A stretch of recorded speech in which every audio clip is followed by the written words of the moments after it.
Hello again, Railroaders, and welcome back to another installment of CSX 101. Today we'll be discussing foreign power and out-of-the-ordinary trains on the CSX system using the Central Florida region as our exemplary area. So without further ado, let's jump right into CSX 101, Foreign Movements.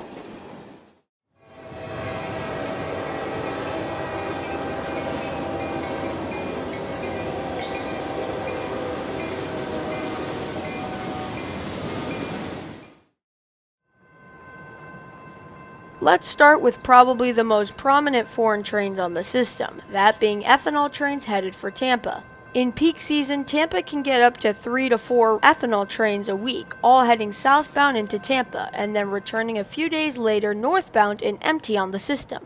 But right now in summer of 2021, it's more like once a week. This is still good news and tells the rail fan that whenever an ethanol train comes by, you can basically get 2 chances to see it.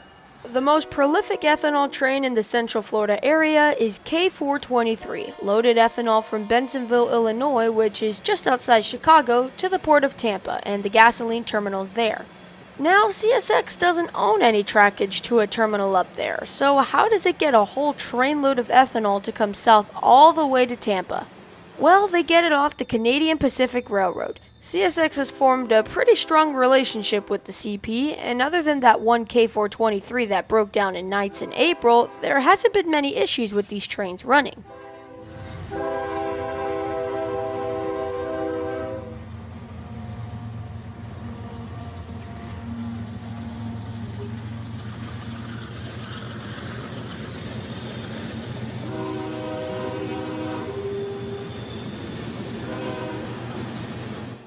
Because Canadian Pacific has to run their engines to get the train to an interchange point for CSX, they'll just leave their engines on and run them down to Tampa, giving CP a chance to run down here on ethanol trains, which is the making of a foreign movement.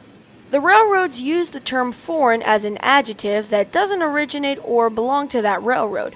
Foreign movements are a tit-for-tat agreement, as whenever CSX runs CP engines on their system, they're using CP fuel, CP controls, and of course, CP locomotives.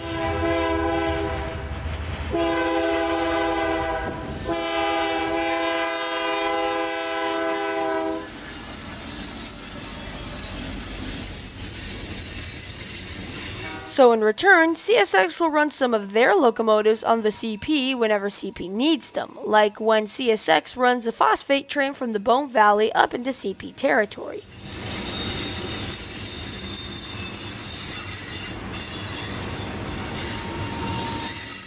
And like I said, a few days later, CSX will send the emptied ethanol train northbound out of the port. Here's another CP-powered K422, now heading northbound. The Seaboard Airline used the port of Tampa as their ethanol and phosphate terminal, but it simply just wasn't big enough to sustain the surfeit of trains constantly coming in and out of it. So in the late 1960s, Seaboard Coastline built Rockport Yard, a train-to-ship transloading yard located on the Tampa Terminal subdivision, just south of Yeoman and Uceda Yards in Tampa.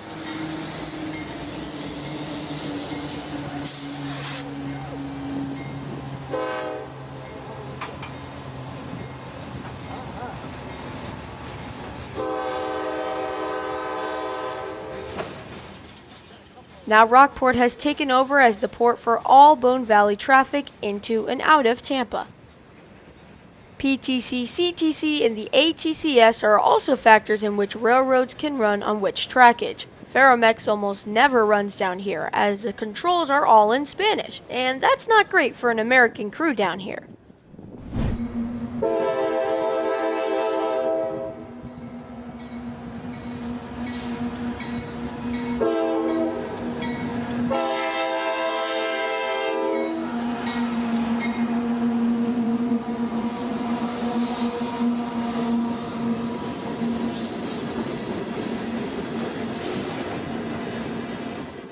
CSX tends to try to put CSX engines on all of their traffic, yet if you look in the right places, foreign power can easily be seen.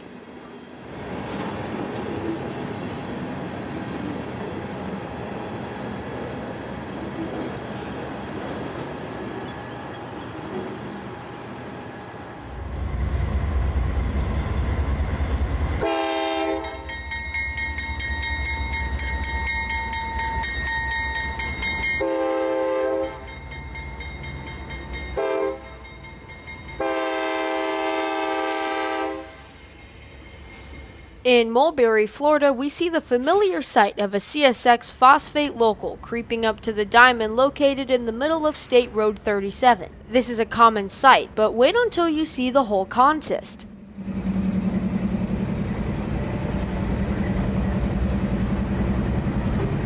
Two CSX AC-44s up front, and then two CP AC-4400 CWs trailing. This brings up another point of interest. CSX will sometimes use foreign power for local jobs as well. In Plant City, we see 0704, the Temple Terrace to Winston Rock turn speed through the diamond, with more CP run-through power.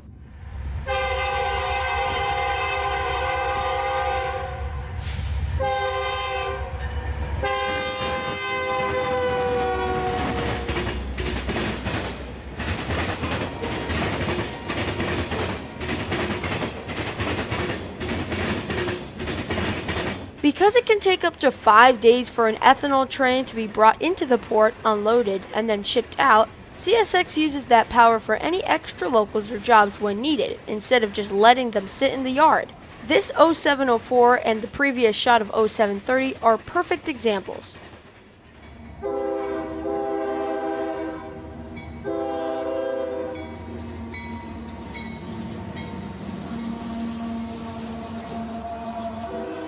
Phosphate and orange juice are some of the only commodities that come southbound into Florida empty, as most trains, like an ethanol train, come in loaded, the goods are dropped off at the respected yard and terminal, and then sent back north empty.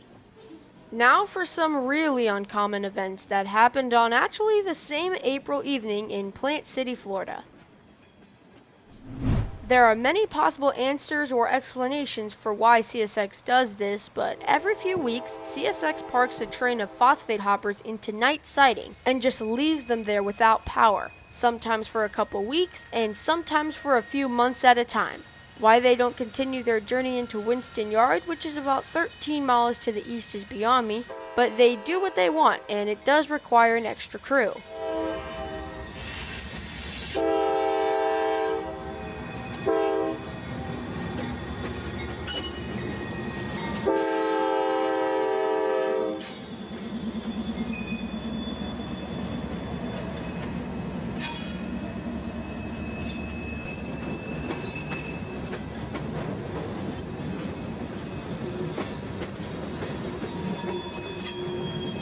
On this day, we see 072512 turning the connection track from southbound on the S line to eastbound on the A line.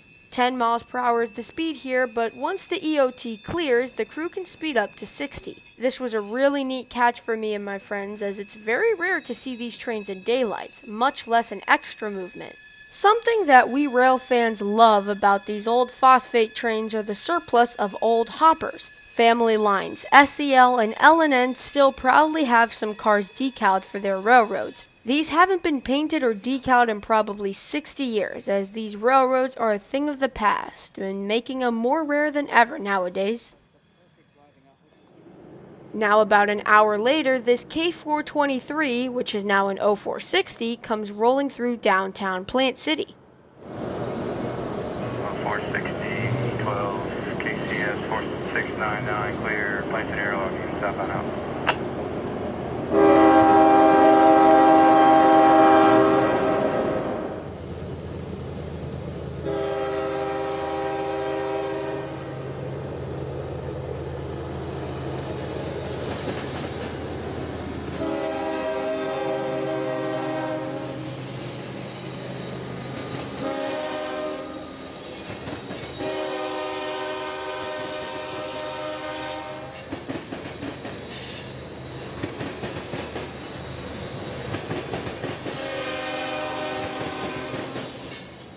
This train is now an 0460 because of engine troubles at nights, the old crew ran out of hours, and an extra crew had to come in and relieve the old crew and then take the whole train into Tampa.